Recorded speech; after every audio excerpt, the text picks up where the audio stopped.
to Lisa Telly, where we talk about television breakdowns, news, and the like. Today I have a special guest with me, Jabro. Hey everyone, how you guys doing? And today we're going to be talking about Raising Kanan, season 4, episode 3. So I've been waiting off a little bit to do Raising Kanan. Honestly, I'm going to be real with y'all. I haven't been feeling this season. I feel like Raising Kanan is one of the best spinoffs of Power. And this season just hasn't been hitting for me. Just a little backstory. I don't really agree with them bringing back Unique. I think that's rush. And I've seen another creator talk about this. It's weird. How did Unique survive that? No clue. Makes zero sense at all. I don't like that. I just think that it's been rushed. I think the first episode was pretty decent, the flashback, and it kind of alluded to some stuff. The last episode, I didn't really feel at all, but this episode, I respect it. I respect it. So we're gonna talk a little bit about that. So first up, I want to talk about Unique killing the Chinese restaurant owners. What is going on with Unique? It's like they got him being like a Ronnie, like he's a crash out, and I get it's because of the head bashing thing, but I just think they're rushing it. It makes no sense why he's crashing out the way he is without even having a conversation with any of these people. So, like, if he had a conversation with Pernessa, if he had a conversation with Raquel, Marvin, anybody, like, I just don't get it. What do you think, Jabro? In week, I feel like it goes back to the first episode where the doctor specified it, even though it obviously doesn't make like sense in the real world how this man would survive a pipe to his head. I mean, it's been devastating accidents where people have survived stuff like that, God willingly, but in this case, I'm just gonna go based off of what the doctor said. Okay, so the doctor said as soon as that he wouldn't come back the same person. So because he didn't come back the same person, this is why he's lashing out the way he's lashing out. He doesn't have no reasoning to his actions or thoughts. And it's kind of sad because the guy that took care of him, I know he's trying to be loyal to him, but he's not telling him his like thoughts and everything about, hey man, I don't think you should go about this the way you're going about it because obviously he just killed the parents of the Chinese restaurant owners, and they left a little girl by herself. So now she's in foster care, and it's kind of sad, man. So what he's doing, and he's not realizing it because of all the rage and anger that's coming about him. But that goes back to what the doctor said. His personality changes. He has all this rage inside of him, and he just wants revenge, even though the person that did it to him is already passed away, which was his brother, which he's not realizing, and it's kind of sad. I think that to your point, I do think that Early is telling him how he feels because he told him you're playing with fire. Cause Marvin went to Earth, so he's definitely dying. Cause once Marvin puts two and two together, he's gonna kill him. If Unique doesn't kill him first, because I feel like he's gonna end up snaking Unique.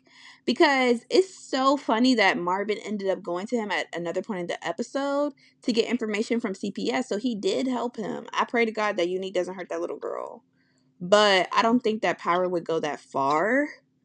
But it was just I don't know. Unique is tripping. I don't understand the reason for that storyline, but I want to talk about Marvin and Juke's relationship. So I just really want to commend the writers. I think they've done a great job of fixing their bond. Juke has went through a lot and Marvin has always been there for her ever since they got their relationship right. So it's great. I know that we kind of wrapped up Jukebox's military storyline. Um I just want to say that that whole thing is unrealistic.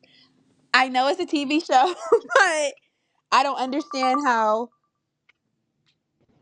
she can become, I guess, a part of this military background and then all of a sudden she drops out and the show just transitioned into college. What was the point of her going to the military?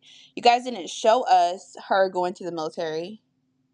You didn't really show much of her experience at the military. You just show her now going to college. Like, I get that the military was supposed to change her as a person because it seems like she's more stern and firm in herself now. She doesn't really think about her dreams. I seen she threw away her Butter jersey. She says she doesn't care about music. She just wants to be realistic and focus on school. She's doing school because she thinks that she's supposed to do it, not because that's her passion, as we see is with the class she's taking and how she went through the book several times. She doesn't really care about this.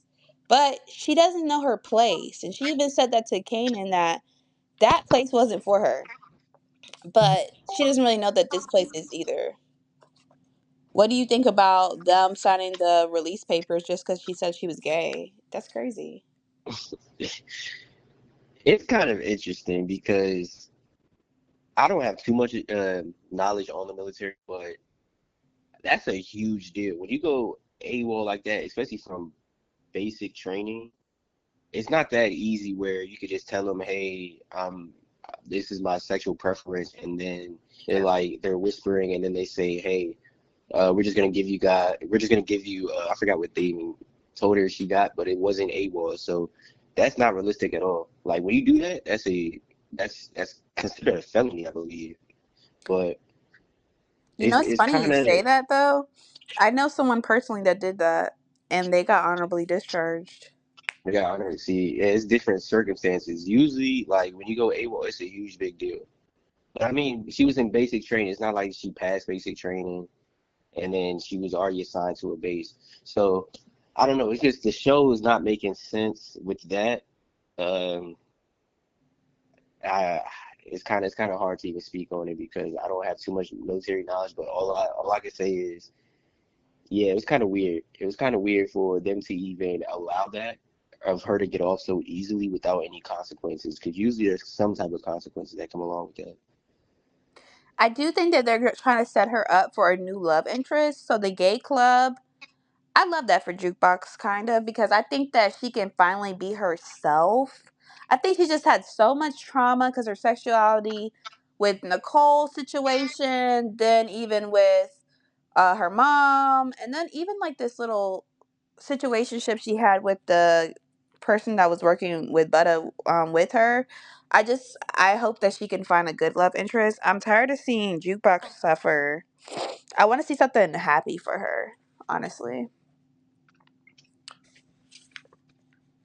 The next thing I kind of wanted to break down was about Lou's new artist. I mean, he's a bum.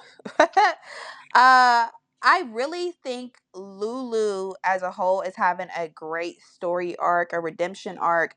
I love that he is trying to, in a way, fix this character because he feels like he's fixing himself. I think that kind of like what he talked about later in the episode about how when he tried to commit suicide, he looked in the mirror and saw someone that he actually felt empathy for. And I think that experience changed Lulu a lot. I just want to say I love that scene where he was breaking down his emotions about how he felt in that moment and Raquel was there. I think that was a really important moment and I'm going to come back to that. But first, I think that this new artist is kind of like a pet. He's taking care of him. He's trying to fix him because he sees brokenness in him. And I think that that is kind of why he's sticking by his side so much. I really did enjoy the conversation that they had, the executive and, you know, the new artist about Jewish people, stereotypes, and how in the black community we view them a certain way from being music execs. What did you think about that? Yeah, it was kind of interesting. And let me just give a shout out to my boy. What was the rapper guy's name? B Rilla. Yeah. Yeah, I'm not gonna lie, man. His songs they were pretty good. Like it kind of had my head bobbing a little bit, just like how Famous came out with a couple of hits. Sad it, man. Free my boy Famous, man. That man going through a rough patch. But I do agree. Like it's kind of interesting that they did show that point on that relationship between African Americans and Jewish people, because I believe that disagreement between both social classes is like that. It's prevalent in today's age, and just for them to show that, it's kind of interesting, and it was pretty cool. And just to hear both sides and how they felt about their life and how society views them. But I do want to make a point. I do think that that Rilla guy is going to end up robbing this music exec because of Oh a little yeah, plug-in they yeah, put in about him still keeping the money in his walls. That is going to come up for sure. yeah, And yeah. he's going to go right back to jail because I'm this surprised he man, even said that. yeah, he's a lost cause. So Lulu's wasting his time, but he feels so much sympathy for him because he feels like he can fix him. This is all becoming that. So I think that is interesting. Um, Raquel Stylist is awesome. Love her down. Um, she looks great in all the episodes. Honestly, who's ever on hair and makeup and her like fashion this season needs a raise. Um, I want to talk about Unique's interaction with Crystal. So, what you think's gonna happen with him and Crystal? You think she's gonna get killed? That would be crazy because she doesn't have anything to do with the situation. Like, Unique is attacking everyone besides the main cause of what put him in that situation. It was his brother. And it's sad to say he can't get those answers from his brother, but that's what prison done to his brother. It changed his mindset when he got out. He felt like he was owed something that it was just too much for like Rodney, he was already messed up when he got out of prison. So when he was coming home and he was trying to tell Unique like, "Hey man, you gotta do this, this, and this. You let Rock tell you what to do, yada yada yada." It was just a ending roller coaster that it wouldn't stop until he got what he wanted, and what he wanted was to be a kingpin, and he didn't care what he had to do. Obviously, he's killed his own flesh and blood for it, which is insane, man. And now because of that, that insanity trickled down into Unique because Unique doesn't even know what's going on. He doesn't even know why it happened to him, and he believes Rock did it. Maybe because he had some feelings towards Rock, that love that he said he had for Rock turned to anger and rage, and it's just sad, man. Because it shouldn't even be like this. Like at the end of the day, what was it? The last episode of season three, they you seen oh, I'm sorry, not the last episode of season two. You seen Unique save Rock from being killed, and to see them go from friends to enemies is just sad, man. It's sad Well, we because Unique. all know this was not like a part of the original plan for the writers. I do think that because the the actor that was supposed to be playing Rodney, he ended up getting booked for another show, and I think that they changed like the last 5 episodes of the last season were completely different vibe than the first five. I think there was some type of break in the writing, and they brought Unique back, which is why the story is not flowing. Like it doesn't make sense because now he's had this identity. Now, I'm not saying that Unique is Breeze, but I feel like that may happen. I mean, I don't like it, but I wouldn't be surprised because they're showing him just like Ronnie did. He's unpredictable. He kills everybody that gets in his way. You can't convince him to chill. Like he just is a crash out. And um like it sucks that they wrote them to have this enemies to lovers to back to enemies storyline, and Unique is beefing with Raquel, but Raquel doesn't even know he's alive. So it's crazy. Yeah, I think he's And gonna it's kill sad because Crystal. I feel like his family's gonna get hurt at the end of the day. Oh yeah, something's gonna happen with Pernessa because they keep showing Pernessa like he's giving Pernessa money. I don't know what exactly is gonna happen, but something's gonna happen with Pernessa. um Unique's definitely gonna kill Crystal. She's out of here. The new apartment, it doesn't matter. Like something's gonna happen with Crystal. Um, well, I want to say Crystal, her relationship with Kanan. I mean, I don't really know if Kanan really likes the girl or not. I do think she's gonna end up getting pregnant again or something. And you know, he needs to listen to her though because she made a good point. Like, why are you working at the stash house and living at the stash house? Like, that's just because if the police come or anything go down, that's your home. So that was a good point. They're supposed to be getting a new place, but they try to hit him with the, oh yeah, this already reserved, low key, but it ended up working out. They got another apartment anyway. Um, Marvin's interaction with the girl from the guy who he was cool with last season, the girl who was adopted. I love that scene. I really thought that not Mark Marvin, excuse me, interaction with the little girl was really sweet because she Shout needs out to Marvin. somebody. And yeah, shout out to Marvin. He's a good dude. I think that that whole situation that happened with the Chinese restaurant owners reminded him of her, and I seen that coming. That he was gonna say like she needs somebody because that little girl needs somebody too. So I really want to shout out that. Um, Another note that I had, you know, Patina is so talented, and that whole we're married too. We can't get a divorce. I mean, she really does run shit. She's really that girl. I mean, honestly, and I'm like, I want to see how that's gonna work out because I know that Quan wrote up on her, basically, playing big dog, but it doesn't hit. Nobody takes Quan seriously. Like he's not really who he says he is. So of course she's gonna try to X him out of the equation because she's already thinking about a new plug. So Haquin and Termaine is supposed to be coming back. I don't really like that. I wish they could just work back with Hakeem, but they can't do that because it's just messy now that they killed his cousin and all that stuff. But I don't like that Tremaine is going to be back involved. They owe Tremaine a bullet for how he did them. So doing business with him doesn't sound good. Now, will Tremaine get killed off by Unique? No clue. But Crystal and Rock's interaction. Crystal really thinks that she runs stuff. And I'm like, you messing with the wrong person. Raquel is crazy. Like, she would kill you if she wanted to. Of course, Raquel doesn't see her as a threat, but I don't know. What do you think about that part? It's kind of interesting because usually when you see the relationship between a girlfriend and a mom, it's not like that. It's like she was trying to intimidate Rock, saying that I'm in Kanan's life and I'm not leaving.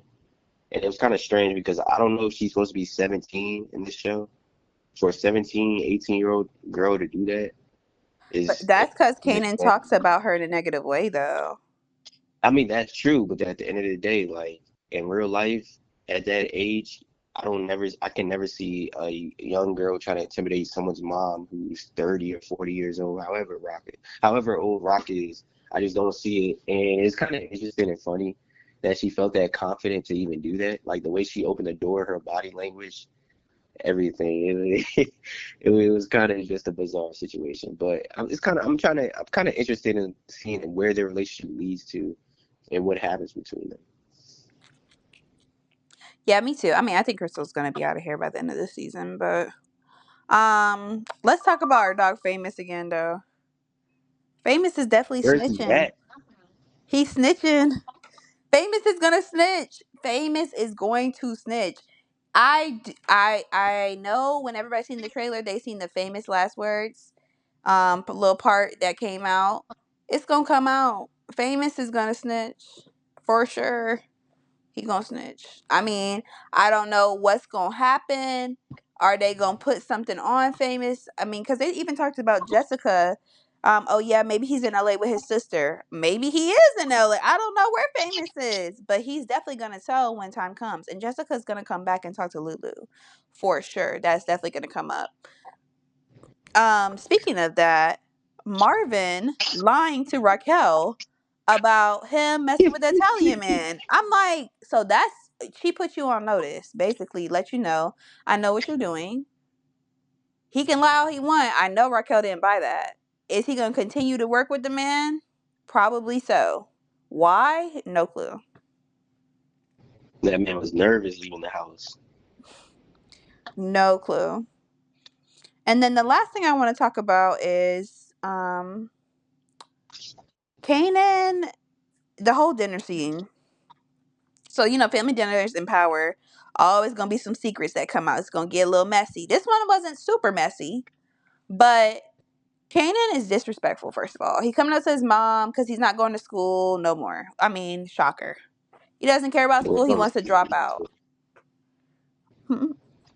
What My you mom said? would have slapped the taste out of my mouth if I talked to her like Man, he just talking crazy to his mom, so much anger. But I think that that scene was nice. So the mom is showing she's still domineering. Like she's showing her power with all her kids. She's telling Lulu, oh, Bible verses to try to encourage him. But we all know she treated her kids really bad to growing up. Telling Marvin, get the pot roast out of the oven. Telling Jukebox, oh, you don't need to be trying, you need to be doing. But Raquel and her are sitting on the opposite ends of the table. And I think that that is important because they're mirrors of each other. They are. Like when you think about how Raquel treats Kanan. Yes, Kanan gets what he wants, but we got to remember Raquel tried to get her son to kill his own father. She's not the best mother either. So that imagery was awesome. I also, of course, she said that she had cancer and nobody took it well.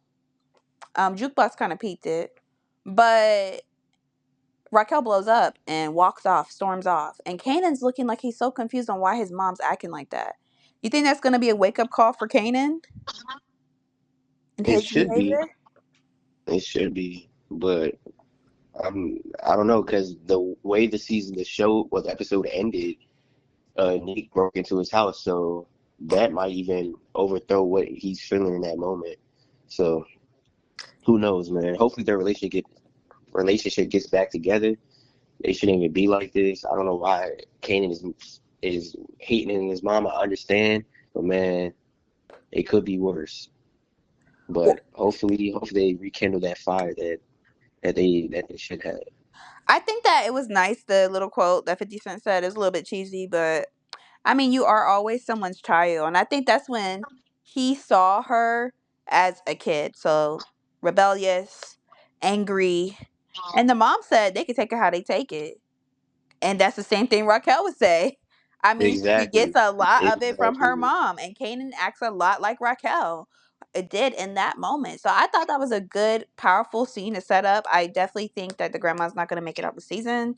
And Raquel is going to be grieving that because I think she has some suppressed emotions. So I think that that's another thing when the grandma said, but that's still your mom to Kanan, because no matter what, if you say you hate your mom or not, something happened to her, you're gonna feel those emotions.